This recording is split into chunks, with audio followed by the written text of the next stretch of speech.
Алмасбектің үстінен қылмыстық іс қозғалып жатыр. Алмасбекті өзін өзі қорғауға құқығы бар куә ретінде жауапқа тартпақ. Ассалаумағалейкум, сіздермен бірге Алмасбек.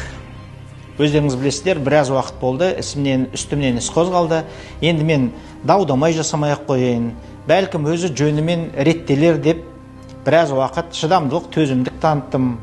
Мүмкін осыны жасап жатқан адамдар ойланар деп, полициядағылардың да есі бар шығар деп, бірақ өкінішке орай олай болмай тұр. Сонымен, бұл құрметті қауым, бұл өте ұзақ сериал болады. Дайындала беріңіздер. Бүгін соның бірінші сериясы. Кім екен Алмасбектің үстінен арызданып жатқан? Алмасбектің үстінен арызданып жатқан Бегенов Бауыржан Жаппасович деген бір азамат екен. Бұл түсініксіз, Қарағанды облысының тумасы ма, Ұлытау облысының тумасы ма, әйтеуір сол өңірдің азаматы. Басты тағып атқан айыбы, Алмасбек өтірік айтты. Ұлытаудың даласында жұт болған жоқ. Қыста мал қырылған жоқ. Алмасбек жалған ақпарат таратты деп, қылмыстық іс қозғатпақ боп, осылай арызданып жатыр. Ал енді қараңыздар, бұл кім? Бегенов Бауыржан Жаппасович. Өмірімде кездескен адамым емес. Бәлкім енді мен маңайымда кездескен де шығар, бірақ менің жадымда жоқ. Бұл не қылған пенде екені. Ал оның шамына не тиіп жатыр? Ол адам битіп жазыпты. Менің ар намысыма тиді деп. Мен ұқпаймын, мен қазақтың шаруаларының, Ұлытаудың малдарының жұтта қырылғанын туралы айттым. Соған кінәлі жағы Бегенов деп айтпады едім. Оған соның барлығын қырған Бегенов деп айтпап едім. Қалай менің оның ар намысына тием? Бұның барлығы үлкен сұрақ.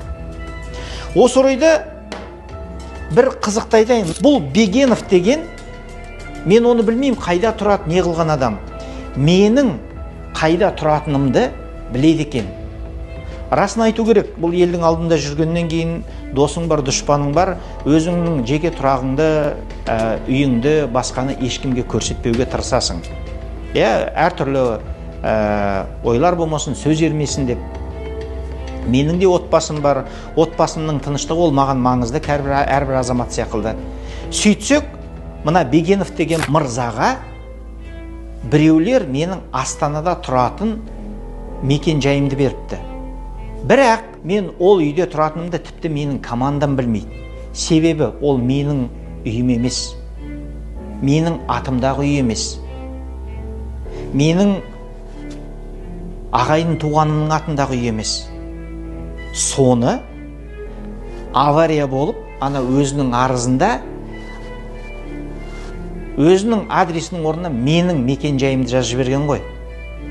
Осы орайда қандай ой туады? Ол Бегеновтың айтақтаушыларының артында тұрған мықты біреу дөкейлері бар. Ол дөкейлер қарапайым адам емес. Олар арнайы құрылымдар. Білмеймін, МВД ма, білмеймін, КНБ ма, білмеймін, басқа ма. Бірақ менің артымнан аңдып, іс салып, адресімді анықтап, ана Бегеновқа жазып беріпті. Бегеновқа беріпті. Бегенов болса бақыттан бас айналып, соны байқамай ана өзінің арызында көрсетіп қойып. Сондықтан бұл Бегенов деген бір пенде. Ол бір, былайша айтқанда, біреудің ойынындағы инструмент, қуыршақ десек те болады. Ал оның артында кім тұр? Мені осы ой толғандырды. Сіздерге қызық па? Қызық болса айтайық, бұл Бегенов деген кім екен? Сіздер қазір бірден түсіне бастайсыздар бұның артында кім тұрған. Біріншіден, Бегенов дегеніміз ауыл партиясының мүшесі. Ешқандай идея беріп тұрған жоқ па сіздерге? Екіншіден, Бегенов дегеніміз фермерлар одағының Ұлытау облысы бойынша филиалының төрағасы. Әлде Қарағанды ма? Әлде екеуінікі де ма? Фермерлар одағының, Союз фермеров дейді ғой, сол өңірдегі филиалының басшысы. Бұл сіздерге әлі күмән тудырған жоқ па ешқандай? Кім екен бұның артында тұрған? Ойландырмай ма? Енді егерде ол да жеткіліксіз болса, онда мына сан алуан скринді қараңыздар.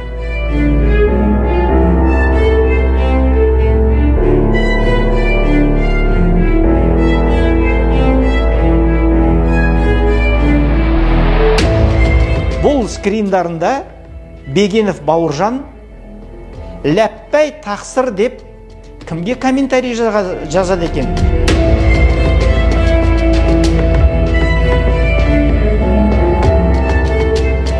Кімге жаққысы келеді екен? Кімнің көңілін тапқысы келеді екен? Кімді нұр тұтады екен?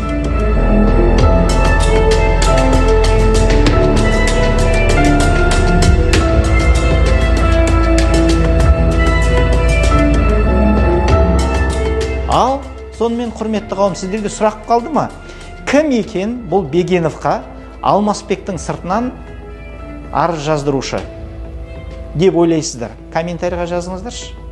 Сонымен Алмасбекке қарсы осы саяси тапсырыс десек артық айтқанымыз емес. Өйткені бұл нақты саяси тапсырысты орындаушы. Менің мекен жайымды Астанадағы анықтап, құрылымдық күштер арқылы қайда тұрам, кіммен тұрам, соның барлығын берген алып беретіндей ол адамның несі болу керек, құзыреті болу керек. Сондай адам, сондай ұйым мені анықталып келе жатыр. Одан кейін бұндай арызды жазуда, егерде жеке намысқа байланысты арызды жазуда үш түрлі тәсіл бар екен. Бұл азаматтық іс болуы мүмкін, бұл басқа да іс болуы мүмкін, бұл қылмыстық іс болуы мүмкін. Ал мына жерде нақты қылмыстық іс қозғатпақ ойлары бар. Неге? Өйткені Алмасбек бір саяси партияның, қандай саяси партияның жолын кесіп жатыр. Соның жасамаған жұмыстарын жасап жатыр. Елдің алдына халқыма рахмет шығып, солардың ортасында жүріп жатыр. Ал соны көрген белгілі саяси партияның белгілі мүдделі адамдары түнмен ұйықтай алмайды, тамақтары жүрмейді.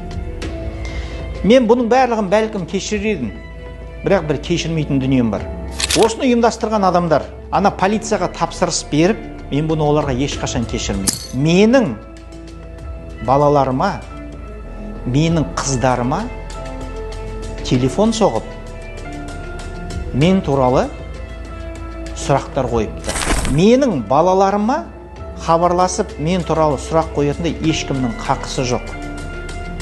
Бұл жерде заңды аяғымен таптап жатыр. Сондықтан да белгілі саяси партиядағылар дайын болыңдар. Өздерің ана дамбалдарыңды, ішіп киімдеріңді реттеп алыңдар.